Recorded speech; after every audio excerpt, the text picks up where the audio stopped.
मी मराठी शब्द सांगणार, तुम्ही मला इंग्रजी त्याचं प्रतिशब्द सांगायचा. पा, सीन. पुण्य.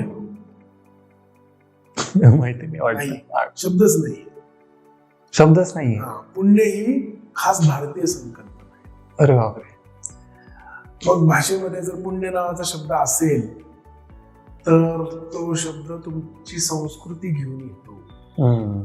मुलांनी आसामी नावाचं त्यांचं जे एक छान पुस्तक आहे त्यामध्ये लिहिलंय.